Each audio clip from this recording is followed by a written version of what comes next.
Las historias le encantan al hombre, ¿cierto? Vivimos, nos gusta, nos apasiona que nos cuenten historias, a lo mejor de un tipo a algunos o de otro tipo a otros, pero nos gusta escuchar historias. Es tanto que se dice que en todo el cine llega a haber solamente como 10 narrativas diferentes, con variaciones pequeñas, pero dentro de esas 10 narrativas podrías meter todas las películas que existen. Nos gusta escuchar historias, contadas diferentes, así somos, nos gusta la historia. Esas historias que también dan identidad a los pueblos, ¿cierto? Dicen por ahí que el pueblo que no conoce su historia, pues no tiene identidad.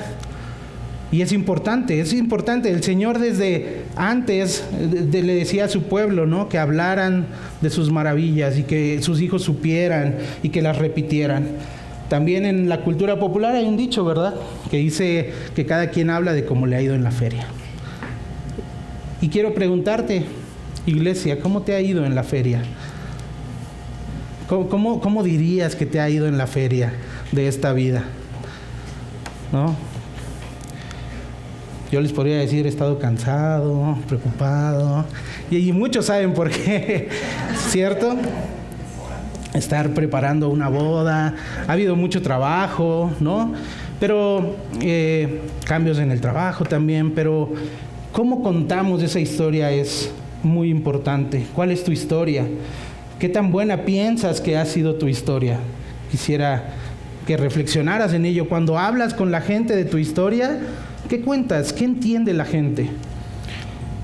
Y el título de nuestro sermón del día de hoy es Nuestra historia, la historia de nuestra salvación. ¿Quién se perdió en el Salmo mientras lo leíamos? Yo también cuando lo leí las primeras veces. Es muy largo y te voy a pedir que tengas paciencia porque el Salmo es larguísimo y porque tiene un montón de referencias que yo la primera vez que lo leí dije, no sé, de muchas cosas que está hablando aquí. Y luego dije, ¿y por qué no las sé? ¿Por qué no conozco el contexto de David? ¿Por qué no entiendo lo que está escribiendo David aquí? Entonces, por eso el primer punto de nuestro sermón dice, conócela y regocíjate en ella, ¿no? Conoce esta historia, regocíjate en ella, porque además no terminó en estas historias, sino que se sigue escribiendo entre nosotros. En este libro podemos encontrar el inicio y el final de la historia, pero se sigue escribiendo con todas las bendiciones que el Señor derrama sobre cada uno de los que somos parte de su pueblo. Y nosotros tenemos que hacer ese ejercicio de cómo contar la historia de nuestras vidas. Y vamos a verlo, cómo lo hace David. Vamos a aprender cómo contar nuestra historia desde un lugar diferente, si es que no lo has hecho o si no es que hayas ejercitado. Vamos a tener 3 puntos en nuestro sermón. El primero, ya te dije, es conócela y regocíjate, y va del versículo 1 al 18. Pero en realidad te voy a pedir, vamos a ir seccionando todavía este 1 al 18 y todos los demás, porque hay mucho aquí, y si no nos vamos a hacer pelotas. Entonces, aquí vemos a David, ¿no? Este es un himno. Y los himnos eran para entonarse en momentos alegres entre el pueblo, ¿no? Si te das cuenta, hay tantas referencias que uno dice, wow, David reconoce a su Dios. Y es bien interesante cómo escribe todo el Salmo. Entonces vamos a meditar, vamos a ver lo que David está viendo, cómo David está viendo. Y parte del contexto de este texto, se cree que fue en el momento en que David logró regresar el arca del pacto a Jerusalén. Entonces debe haber una alegría, la presencia de Dios está regresando a la ciudad, ¿no? Sabemos que mientras estuvo fuera y estuvo en casa de otras personas, esas personas fueron bendecidas por la presencia de Dios en esas casas. Pero ahora está regresando el arca a Jerusalén, a la ciudad de David, a la ciudad de Dios. Entonces debe ser un momento, pues, glorioso para el pueblo, ¿no? Decir, el Señor está volviendo con su presencia en medio de nosotros. Entonces, ese es el contexto un poquito histórico de nuestro salmo, y tan es así que podemos ver que David empieza retomando las palabras de Moisés, palabras de Números 10:35, que es nuestro versículo 1. Dice: levántese Dios, sean esparcidos sus enemigos y huyan delante de él los que lo aborrecen. Lo puedes leer en el Salmo 68, lo puedes leer en Números 10:35. Y dice en Números que cuando Moisés decía estas palabras, entonces el arca era levantada y el pueblo se movía detrás del arca. Entonces David está recordando las palabras de Moisés. David está recordando que la presencia de Dios en su vida es lo que realmente importa.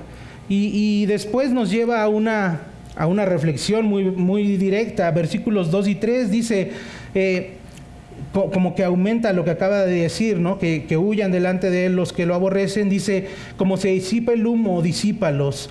Como la cera se derrite delante del fuego, así perezcan los impíos delante de Dios. Entonces está aumentando, está diciendo, hemos visto todos la cera, ¿cierto? Tú le pones fuego y se empieza a derretir. No es que se pueda resistir la cera y diga, no me quiero derretir, no, el fuego va a hacer su labor. Y así el Señor es el que hace y el que dispersa a sus enemigos. Pero después nos contrasta David, dice en el 3, te den gracias los pueblos, sí. Perdón, me brinqué. Dice en el 3, pero alégrense los justos, regocíjense delante de Dios, sí que rebosen de alegría. ¿Por qué hay esta diferencia? ¿No? El Señor está. Pero David desde aquí nos está determinando que la presencia de Dios para unos es una cosa y para otros es alegría, ¿cierto? Dice, tus enemigos van a ser consumidos. Pero los que son tu pueblo, ¿qué dice? Que nos vamos a ¿qué? Alegrar, que nos vamos a regocijar delante de Dios, que vamos a rebosar de alegría. Amén. Eso es el Señor para nosotros cuando sabemos que su presencia está en nuestras vidas. Es algo que tenemos que empezar, ¿no? A entender, a reflexionar. En el versículo 4 dice, en esta sección, vamos a leerlos, versículo 4, canten a Dios, canten alabanzas a su nombre, abran paso al que cabalga por los desiertos, cuyo nombre es el Señor, regocíjense delante de él. En esta traducción dice el que cabalga los desiertos, en muchas otras dice el que cabalga los cielos. Y de hecho más adelante en el Salmo dice el que cabalga los cielos, sobre los cielos. Y esto es una nota contracultural. En ese tiempo Baal era un dios que estaba en la tierra y era el dios de las tormentas. Y David está diciendo, puede que él sea el dios de las tormentas, pero mi Dios cabalga sobre los cielos, ¿no? Es como de, ¿qué es tu Dios si mi Dios cabalga sobre ello, ¿no? David sigue enalteciendo. Y quiero que pienses en los poderosos que normalmente, y lo natural es que no se acuerden de los más débiles. Pero justo David sigue mostrando que conoce el carácter de Dios, ¿verdad? Porque en el siguiente par de versículos, ¿qué dice? Que es padre de los huérfanos y defensor de las viudas. Es Dios en su santa morada. Dios prepara un hogar para los solitarios, conduce a los cautivos a prosperidad, ¿no? Solo los rebeldes habitan en una tierra seca. Entonces, sí, Dios es poderoso, pero Dios se acuerda del débil, del desamparado, del que no ha tenido algo.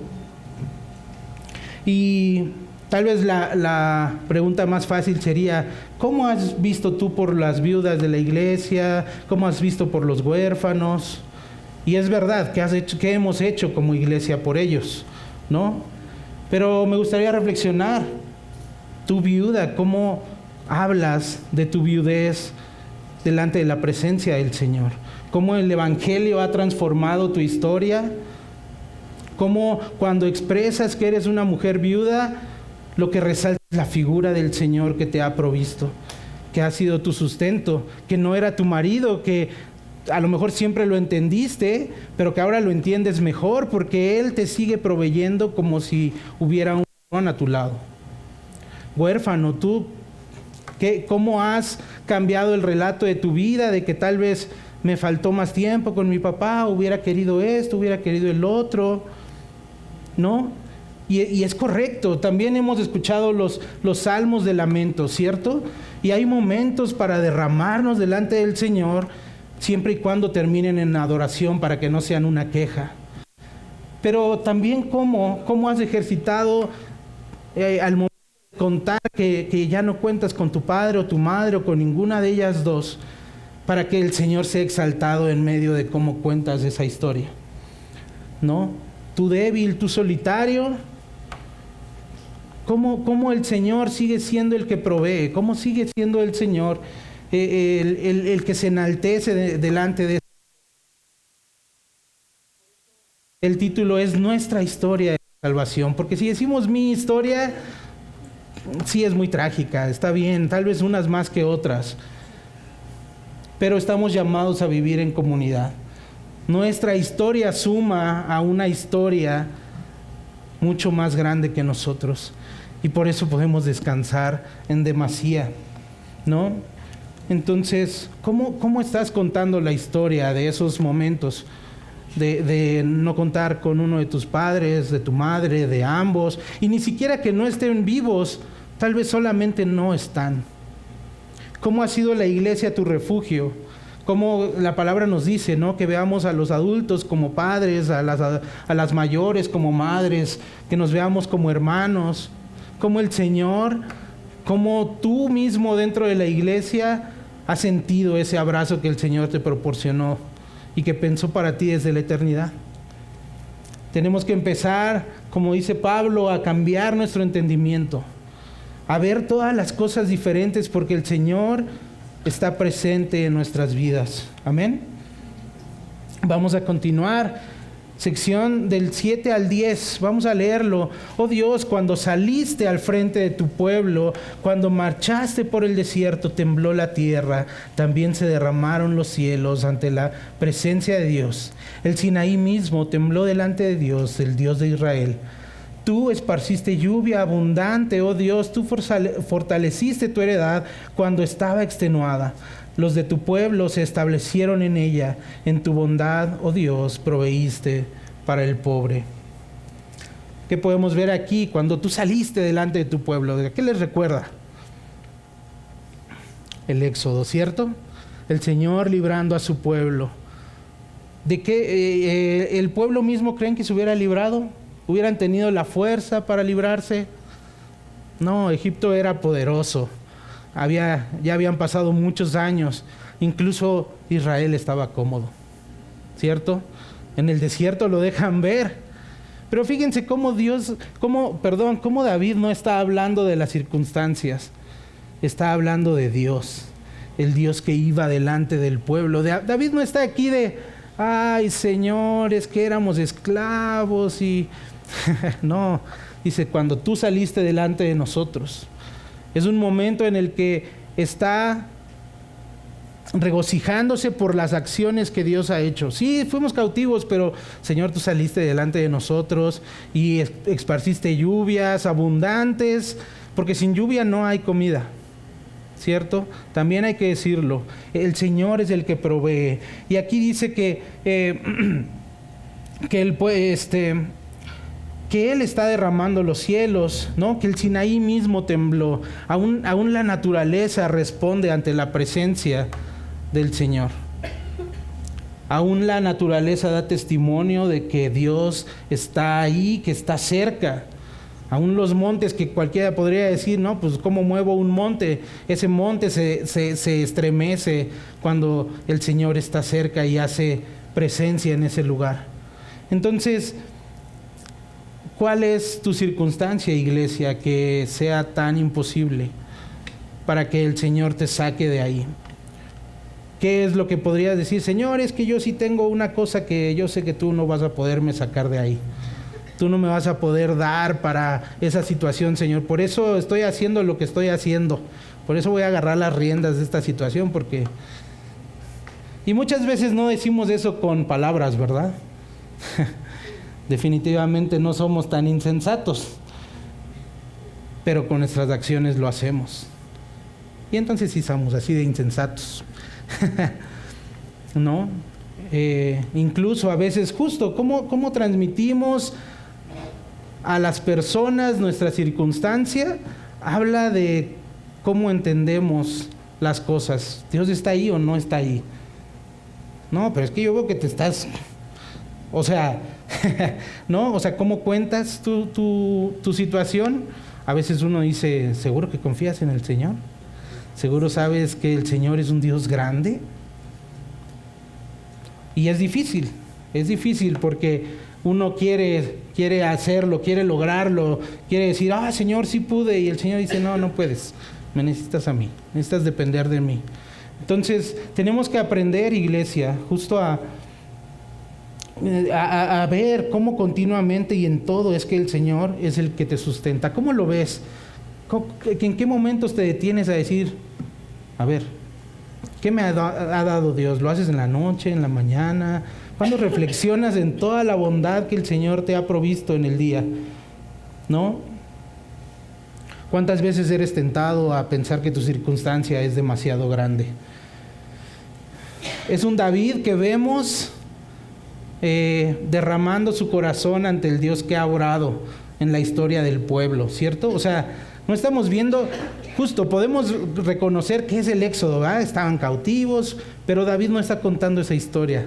David está contando la historia de Dios, de cómo Él provee, cómo Él salva, cómo Él rescata, cómo Él toma a su pueblo y dice, eres mío, ¿verdad?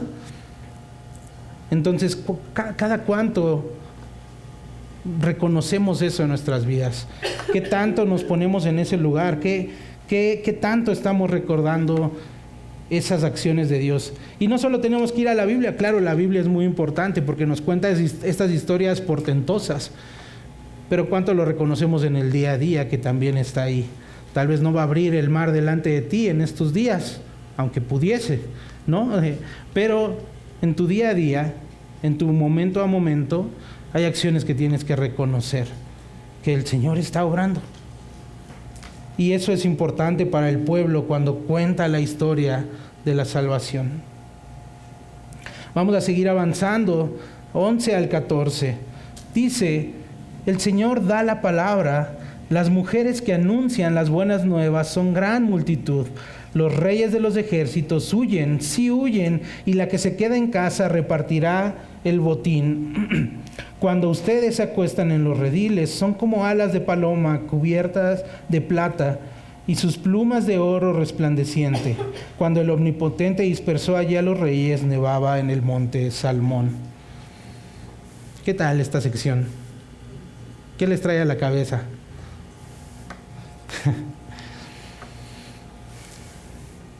Primero nos habla, ¿no? El Señor da la palabra, algo que decía Jafet, ¿cierto? Él gobierna ¿con qué? Con su palabra. Él con su palabra daba la victoria al pueblo de Israel, ¿cierto? Y aquí está hablando de botín de guerra, ¿no? Y habla de las mujeres, ¿cierto? Las mujeres que anuncian las buenas nuevas son gran multitud. ¿Qué les recordaría esta sección de las mujeres? ¿Qué pasajes medio conocidos recordarían? La resurrección de Cristo. Cuando después de que se abre el mar, Miriam dice que canta y adora al Señor. Y cuando volvía David de la guerra, también dice que las mujeres cantaban, que había vencido Saúl a miles y David a miles, y había un regocijo de las mujeres esperando porque daban testimonio de lo que el Señor había hecho. Y hermano varón, no quiero que te diga y que digas, ay, eso es para mi esposa, eso es para las hermanas. Porque hay cierto lugar en el que nosotros somos la esposa de Cristo. ¿Y quién es el que realmente venció en todo? Sino Cristo. Y si nosotros somos su esposa, aquella que está esperando a que Él regrese o que sabemos que ya venció, todos como iglesia deberíamos ser aquellos que dan testimonio de que el Señor ha vencido en la cruz. Todos juntos. Y hermanos, permitámonos decir que somos más duros a veces en la alabanza, ¿no?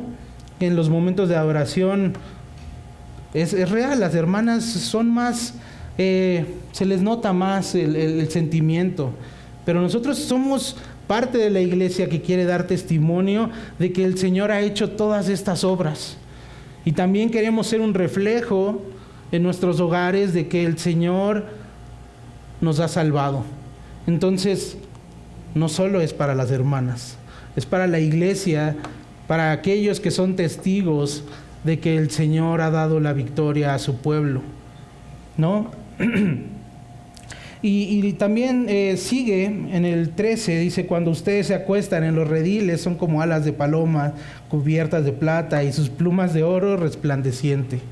Hay muchas interpretaciones de esto, no hay gran claridad, pero la mayoría concuerda que habla del botín de guerra. Ustedes saben que cuando iban los pueblos traían el botín y era parte, ¿no?, de la bendición para el pueblo. A veces el Señor decía: no traiga nada, ¿verdad? Pero cuando no, simplemente se repartía y hace alusión un poco al gran botín. ¿Cuál es nuestro gran botín sino la salvación?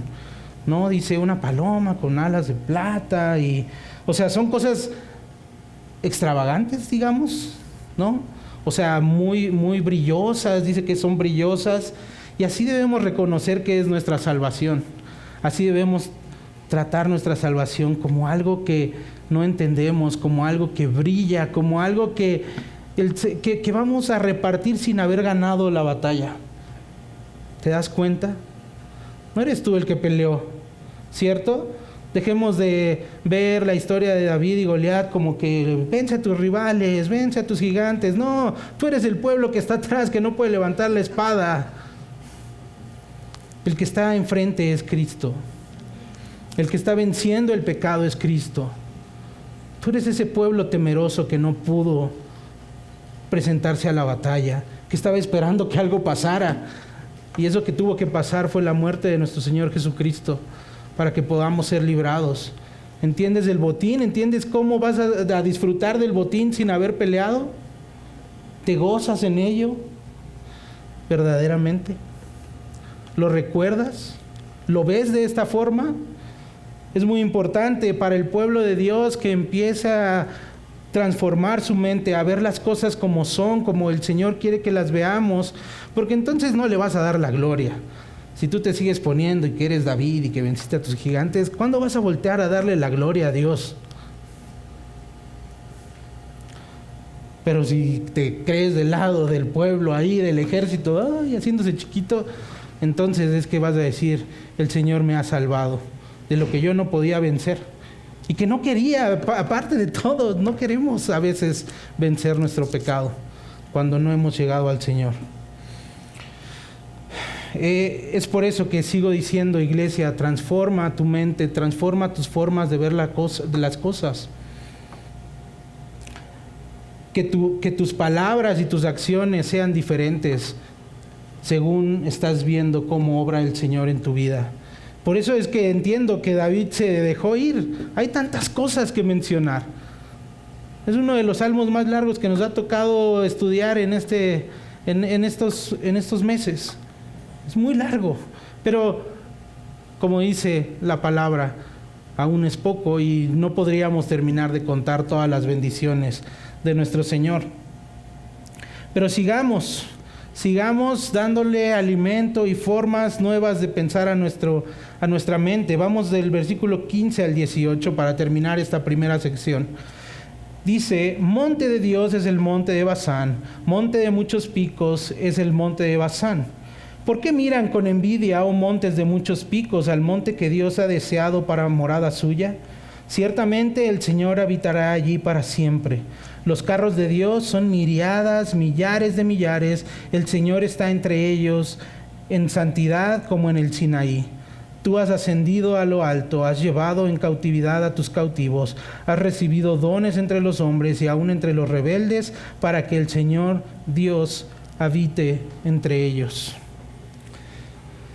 Esto de los montes, menciona los montes de Basán, y dice que es un monte de muchos picos. Normalmente acostumbras ver un monte y es así, ¿no? Tiene un pico.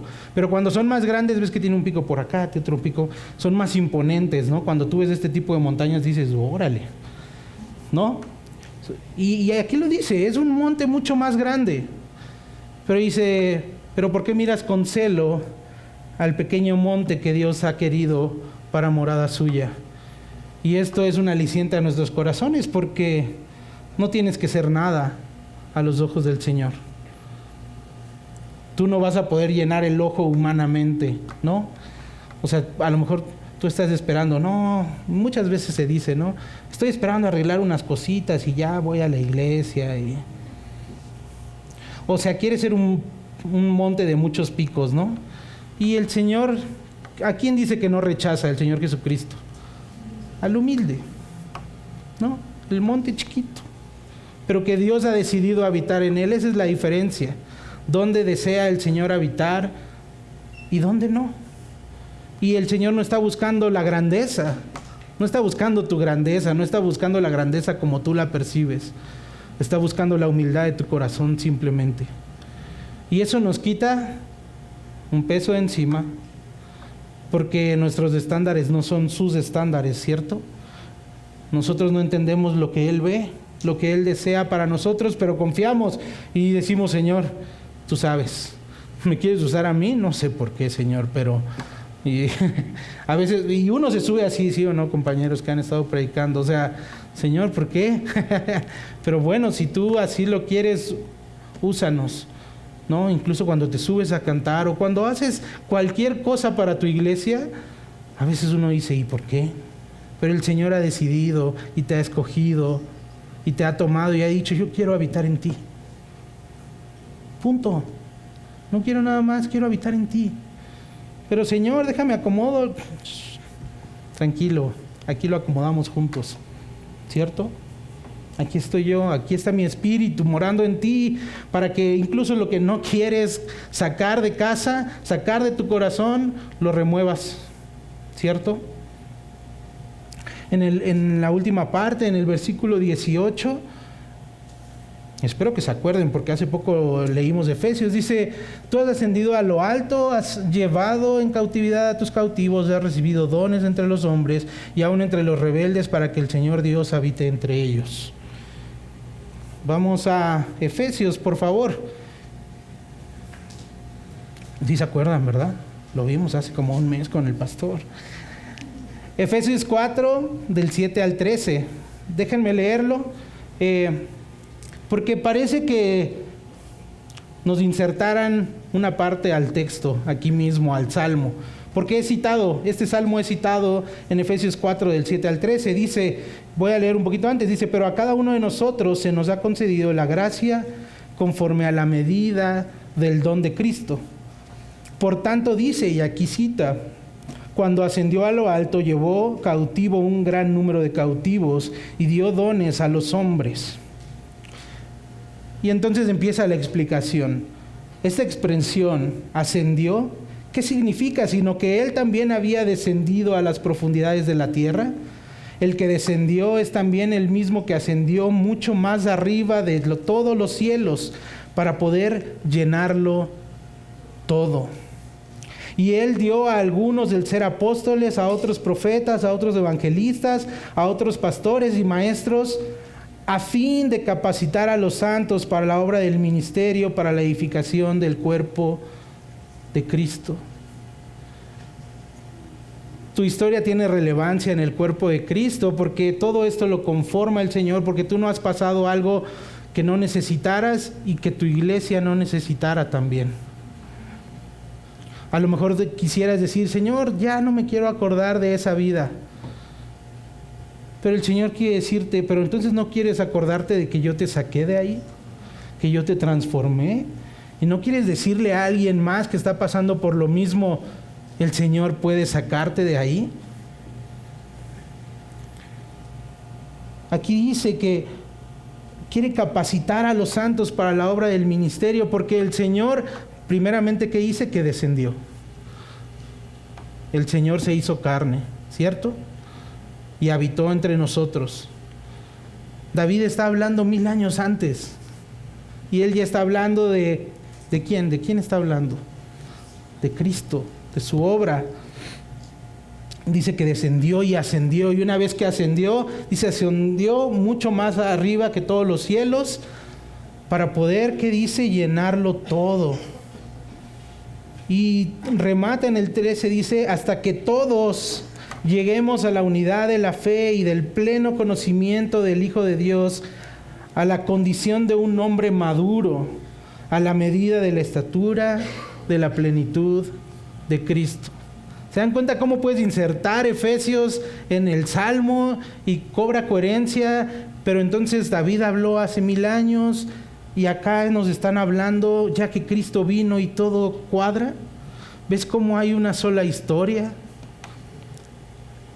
Que es la historia de nuestra salvación, la historia de Dios reivindicando a su pueblo, salvando a su pueblo.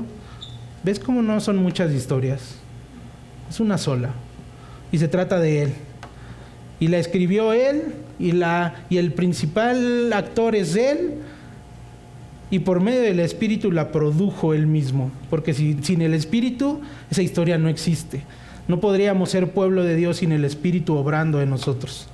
Entonces, escrita por Él, producida por Él y actuada por Él, es una misma historia. Entonces, que todas estas historias o que todo esto que está pasando en cada vida de los que están aquí sentados, tiene que sumar, como dice Efesios, hasta que todos lleguemos a la unidad de la fe.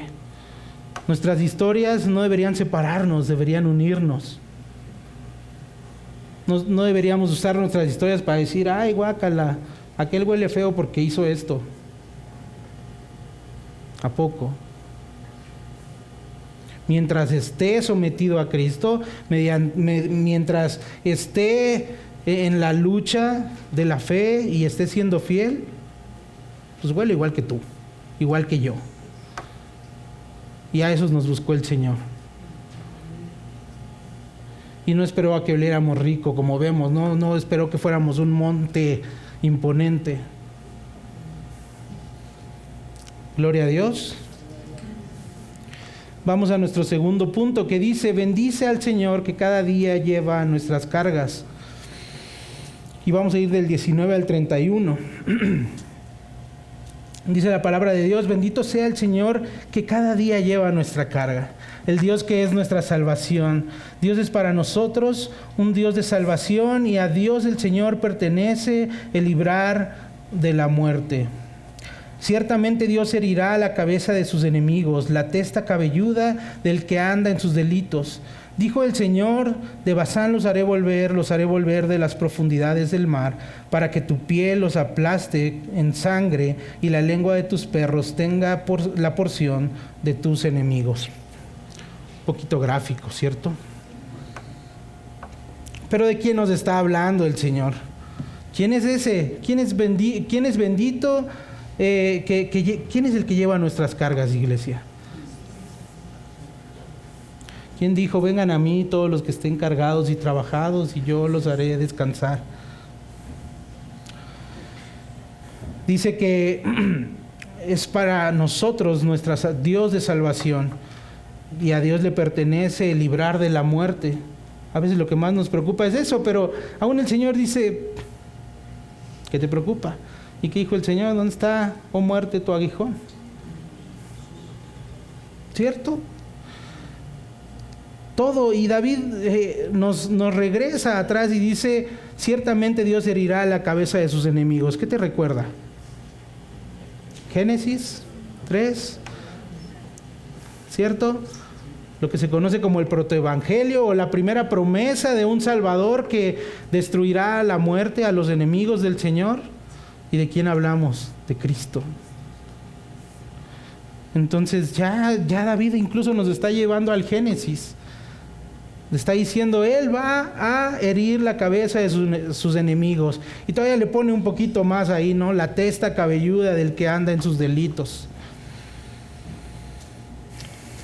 Y dice, dijo el Señor, de Basán los haré volver. ¿Cierto? Y Basán era una ciudad donde vivió el último rey de estos gigantes que menciona el Antiguo Testamento. Imagínate un pueblo donde su rey es así un ser enorme, fuerte.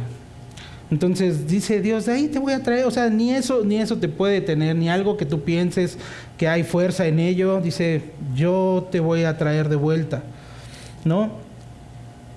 Y luego habla de esta escena tan perturbadora. Dice, para que tu piel los aplaste en sangre y la lengua de tus perros tenga la porción de tus enemigos.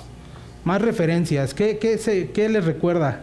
Porque solamente hay una escena o un momento donde este lenguaje es usado, que los perros se comerán totalmente. ¿Lo recuerda alguien?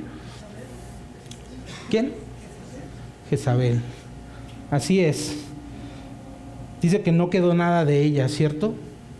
¿Se acuerdan por qué fue tal castigo? ¿Qué hacía esta mujer? Perseguía a los profetas del Señor. ¿Y qué es un profeta? ¿El que qué? El que habla en nombre del Señor. Dice el Nuevo Testamento que si quisiéramos algún don, que deberíamos preferir, ¿cuál? El de ser profeta. O sea, el de hablar en el nombre del Señor. No es que vayas a interpretar sueños, no es que vayas a hacer cosas o vayas a agregar algo a la Biblia. No. Ser profeta es ser quien habla en el nombre del Señor. El que conoce esto, el que puede decirle a alguien más, estás mal porque aquí dice, no porque yo digo, no porque yo quiero, no porque a mí me gusta, pero la palabra dice que estás en un mal camino. Y esto, ¿no? O sea, aquellos que fueron comidos por perros y desaparecidos querían ¿qué? Callar a aquellos que hablaban en el nombre del Señor. Y no es diferente ahora. El enemigo no quiere que hables de estas cosas. El enemigo no quiere que entiendas, no quiere que seas como David hablando del Dios Todopoderoso que ha hecho tantas cosas en tu vida. Él no quiere eso. Él quiere que te distraigas en otras cosas, que no medites en las bondades del Señor. No estoy diciendo que todo es bueno para el pueblo de Dios. Estoy diciendo que, como lo vimos al principio, su presencia está en nuestros corazones. Y que eso lo transforma. Cualquier cosa que estés viviendo, cualquier cosa que estés pasando, lo transforma de un lado al otro. O los opuestos, lo vas a ver totalmente diferente. Y lo emocionante de esto es que ni siquiera tenemos que esperar al desenlace de la historia. Acompáñame a Apocalipsis 21:1. Apocalipsis 21 del 1 al 8 y le voy a dar lectura. Ni siquiera tenemos que esperar a que todo progrese y ver cómo va a acabar. Solo quiero que veamos brevemente lo que deberíamos estar añadiendo a nuestra historia. Y dice así: y vi un cielo nuevo y una tierra nueva. Porque el primer cielo y la primera tierra pasaron y el mar ya no existe. Y vi la ciudad santa, la nueva Jerusalén que descendía del cielo de Dios, preparada como una novia ataviada para su esposo. Entonces oí una gran voz que decía desde el trono: he aquí el tabernáculo de Dios está entre los hombres, y Él habitará entre ellos, y ellos serán su pueblo, y Dios mismo estará entre ellos. Él enjugará toda lágrima de sus ojos, y ya no habrá muerte, ni habrá más duelo, ni clamor, ni dolor, porque las primeras cosas han pasado. Y el que está sentado en el trono dijo: he aquí yo hago nuevas todas las cosas. Y añadió: escribe, porque estas palabras son fieles y verdaderas. También me dijo: hecho está.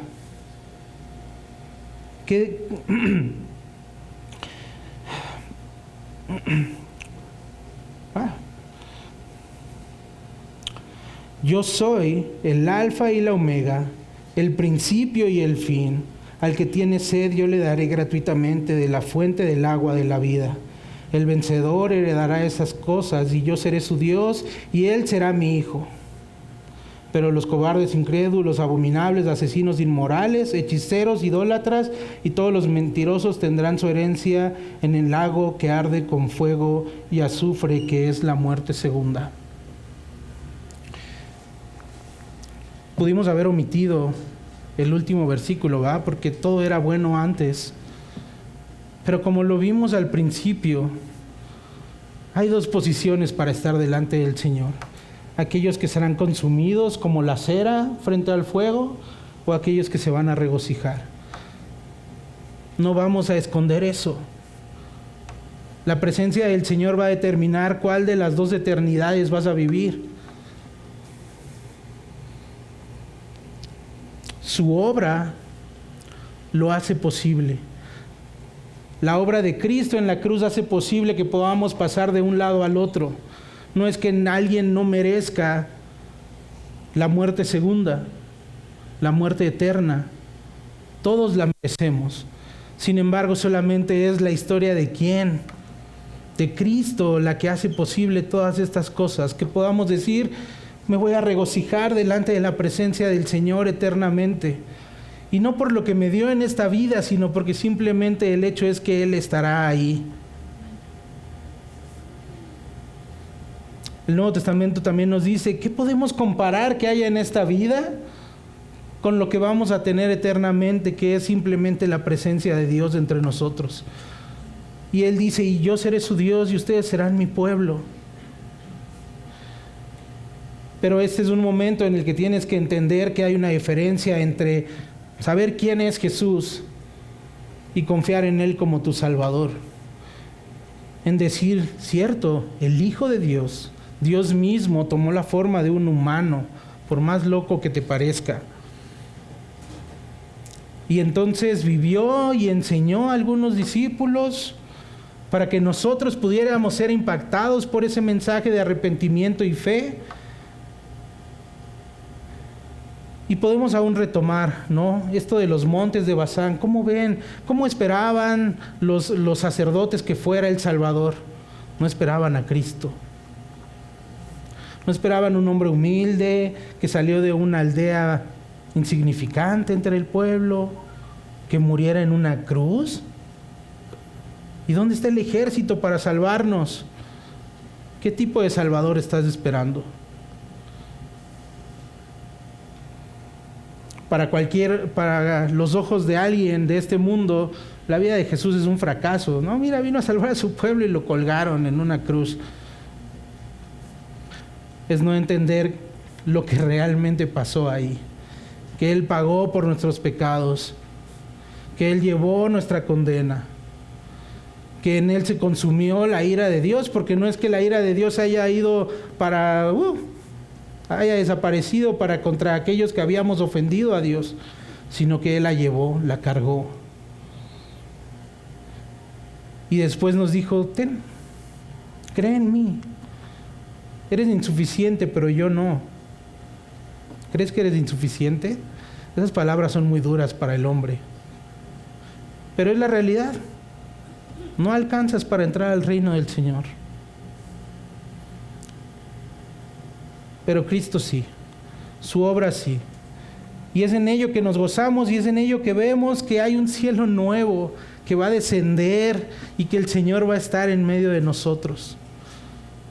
Yo sí te invito a que si aún no has entregado tu vida a Cristo, puedas hacerlo en este momento, porque como dice, escribe estas palabras porque son verdad. Y yo te lo digo a ti, estas cosas son verdad, son reales, no son una historia. Cuando lo dejes de ver como una simple historia, vas a entender lo que ha obrado el Señor por ti. Y después seguimos, versículos 24 al 27, Ellos han visto tu procesión, oh Dios, la procesión de mi Dios, mi Rey, hacia el santuario. Los cantores iban delante, los músicos detrás, en medio de las doncellas, tocando panderos. Bendigan a Dios en las congregaciones, al Señor, ustedes del linaje de Israel. Allí va Benjamín, el más joven, dirigiéndolos, los príncipes de Judá con su grupo, los príncipes de Zabulón, los príncipes de Neftalí.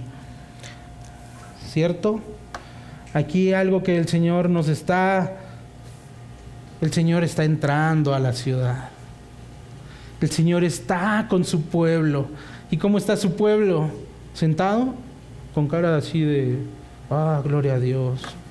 No, el pueblo está bailando, el pueblo está cantando, el pueblo se está regocijando, porque el Señor está en medio de ellos. Esos debemos ser nosotros, iglesia. Debemos ser nosotros anunciando que el Señor ya está aquí. El reino se ha acercado. Es verdad, todavía falta que se establezca, pero el reino se ha acercado. Arrepiéntanse y tengan fe. Es el mensaje tan sencillo que vino a predicar Cristo Jesús. Amén. Pero difícil en nuestros corazones entenderlo. Difícil ir contra nuestro corazón y decir, te tienes que arrepentir de lo que has hecho. ¿Qué? ¿Por qué? ¿Verdad? Así habla el corazón. Y siempre quiere poner alguna excusa, algo. Pero ojalá que el Señor siga transformando y que podamos ser ese pueblo pleno, ¿no? Aquí nos habla de las tribus, pero los historiadores dicen, estas tribus que están siendo describidas son las que vivían más al sur y más al norte.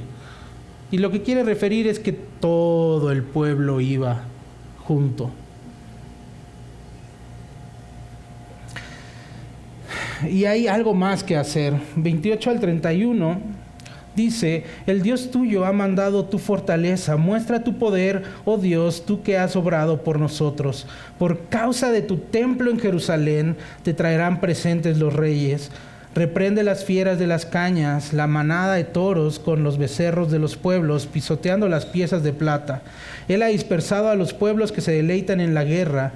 De Egipto saldrán mensajeros, Etiopía se apresurará a extender sus manos hacia Dios. Ya nos los decía Alan la semana pasada, tenemos una misión, tenemos que ir. Dice que por causa de su templo, va a demostrar, ¿cierto? Dice, por causa de tu templo en Jerusalén te traerán presentes los reyes. Y hace alusión a fieras, ¿no? Que hacen daño, ¿no? O sea, cuando a lo mejor no nos imaginamos, pero antes salías del poblado y había una que otra fierecilla por ahí que podía matarte y acabar con tu vida, ¿no? Y habla de Egipto. ¿Qué nos habla cuando la Biblia se refiere a Egipto?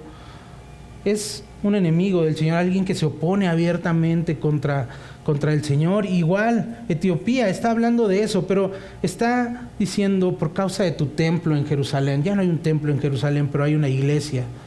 Que por eso es importante que aprendamos a contar la historia en la que el Señor es engrandecido, porque es por eso que esas personas que no conocen al Señor, ¿no? Que hace alusión a Egipto, a Etiopía, van a venir y van a traer presentes, van a venir al conocimiento del Señor a través ¿de qué? De nosotros.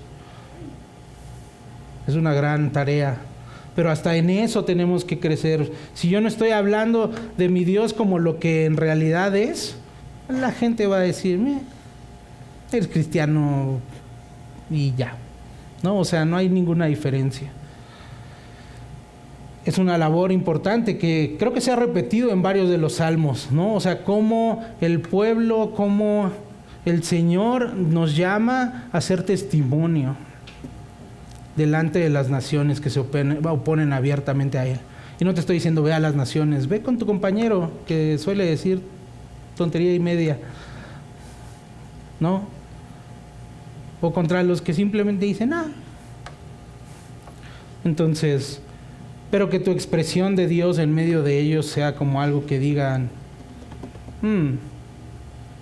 ¿qué le pasa a este loco? ¿Ah? Porque dice que el evangelio es ¿qué? Locura en medio de los hombres. Está bien que te digan loco, Si no te han dicho loco, preocúpate.